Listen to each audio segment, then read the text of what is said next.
Hey everybody, good morning, morning. God is good all the time. God is good. God is the greatest all the time. God is the greatest. God is the best. Nobody can test all the time. I'm grateful, I'm thankful to God that I'm alive, that I'm well. He has allowed me to be here to give him thanks, to give him praise, and to make today a better day. Because remember, I'm perfecting me. Though we're not perfect beings, we're striving for maturity, we're striving for great things, we're striving for greatness, striving to be better and better and better. We can't just live this life, in mediocrity, or just live this life with no purpose, with no meaning. Because if that is the case, what then really, how vital are we if it is that we just merely exist and merely meandering the corridors of the earth without some form of contribution, whether contribution to the society at large, which is important to your families and to your friends and the persons that you encounter daily. Now, that is important for me, that my life that I live must be an exemplary life. It doesn't mean that I'm perfect. It doesn't mean that I may not say or do the wrong things at times. But what I do is that I try to be better and better. It's just like gold that they're refining, or silver. When the refiner is refining gold or silver and purifying it, it puts it into the refiner's fire. If they see elements, then you put back into it. So that's what challenges are. Challenges are like our refiner's fire. So we go through it, it makes us better. That is where we grow. That is the important thing.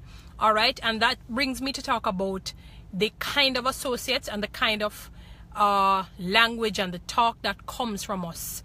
When I think on a lot of the degradation and a lot of the ills that we face in life, it is because of our associates and the kind of talk, the kind of speech, the things that we say about others. And what we don't realize is that we're sowing a seed. So whether it's a seed of disunity, a seed of discord, a seed of jealousy, a seed of grudgefulness, covetousness, red eye, whatever you may want to call it. And then we find that we create, or we are part of the mayhem that the society face. And we place a lot of blame on other persons, on external persons, to say, oh, because the criminals, they do this and they do that, so they create a major part of the degradation in the society. And that may be the case to an extent, but look at our own lives. What are the things that we say when we speak about others? Are those things that are just, things that are lovely, things of a good report? What you need to remember in our human beings, we are born in sin and shaped in iniquity. So when we hear a juicy gossip, it feels good. You want to hear it when somebody says, guess what? I have something to tell you about Toni. Guess what? I have something to tell you about Tom, Dick, Harry, Jill, Jane. All right? And it is, oh, she's this, he's that, and all the negative adjectives that you can think of. And sometimes you have the adverbs to exaggerate those adjectives. So you might say, she properly wicked, or she properly thief. You heard she slept with somebody last night. She stole from this, she murdered this, he murdered that, he stole from somebody. And the list goes on and it goes on and it goes on. I'm thinking about the story of Noah, which happened in real life. Noah from the Bible. Noah was a man of God. Not perfect, because there was a time when Noah had, when I say lost his way for a moment, maybe he was going through his own challenges. When God decided to bring the earth, bring the earth under judgment through water. So he created the ark and, took the best of the best. And there was a point that after, all of that happened, Noah got drunk and was naked. Because, when you're drunk and you're not thinking, so you do all crazy things. That's why we encourage, be careful that you're not drunken, because you don't want to find yourself in situations that you regret. And you have lifetime regret. So be careful.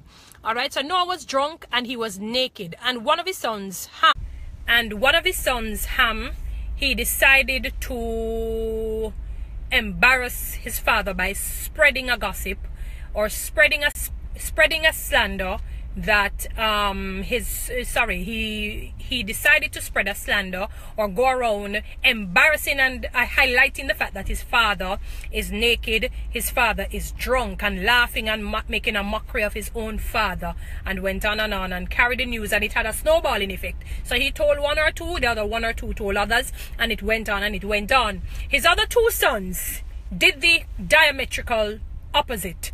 So the other two sons, when they came and they saw their father, they could even stare at the nakedness of their father and the drunkenness of their father. So they turned their backs, they got some blankets or whatever it is covering to cover their father, not even looking to cover him, because it's your father and you feel so bad and you want to kind of honor your father, even though your father dishonored his own self.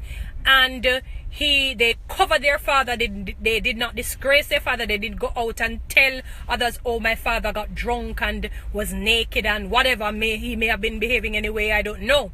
And what had happened is that the story went on to say that when Noah basically came to his senses and was dressed up and everything, and he knew of what happened, he looked at Ham and he said, because of your dishonor to me, your families or your descendants or whoever it is will always struggle.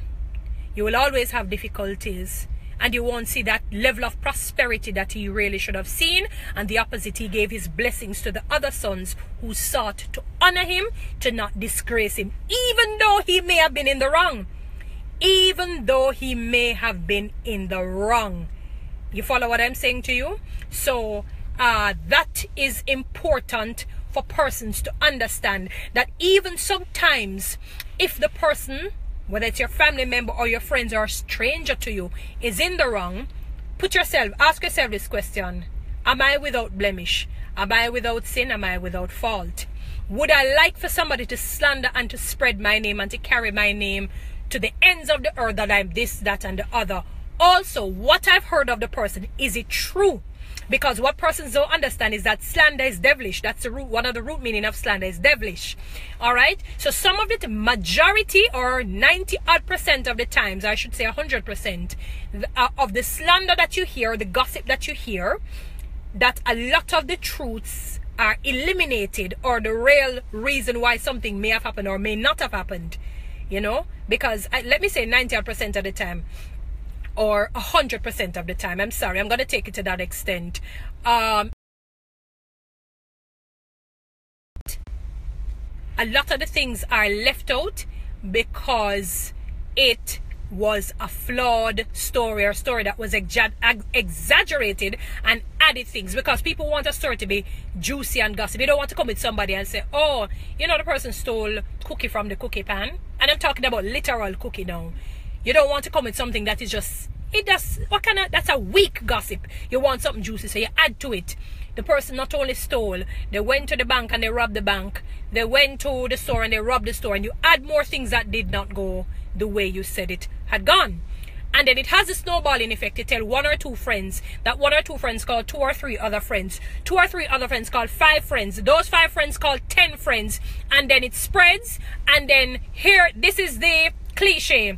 Then if so many people say the same thing, it can't be false. After it had that snowballing effect, based on that one story, not knowing it's a Chinese telephone effect. So you pass it down, by the time it reaches to the end of the person, you hear that the person committed murder.